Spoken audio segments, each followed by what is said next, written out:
পাখিটিকে দেখে যতটা নিরীহ মনে হচ্ছে এরা কিন্তু মোটেও তেমনটা নয়। এরা বিশ্বের সবচেয়ে ভয়ঙ্কর পাখিদের মধ্যে অন্যতম একটি। এই প্রজাতির পাখিদের নাম শোবিল।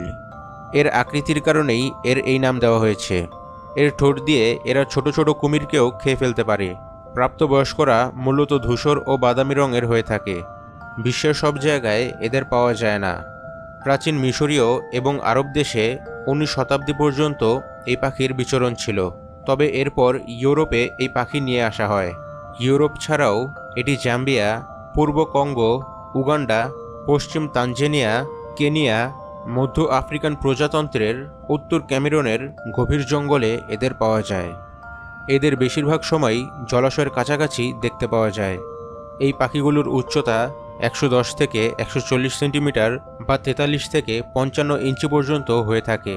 কিছু আবার 152 সেন্টিমিটার বা 60 ইঞ্চি পর্যন্তও হয়ে থাকে। এদের এক একটির ওজন 5 থেকে সর্বোচ্চ 8 কেজি পর্যন্ত হতে পারে। তবে পুরুষ পাখিগুলোর ওজন গড়ে প্রায় 6.5 কেজির মতো হয়ে থাকে।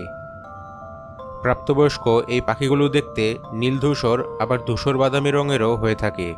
তবে বাচ্চা পাখিগুলোর রং রূপালি ধূসর হয়ে থাকে। বাচ্চাগুলোর 23 দিন বয়স হলেই বেশ বড় আকার ধারণ করে, আর 43 দিনের মধ্যে একেবারে পূর্ণবয়স্ক। সাধারণত এদের জলাশয়ের ধারেই বেশি দেখতে পাওয়া যায়। এদের প্রধান খাদ্য জলজ প্রাণী। টিকটিকি মাছ থেকে শুরু করে সাপ, এমনকি কুমিরের বাচ্চা পর্যন্ত খেয়ে ফেলতে পারে এরা।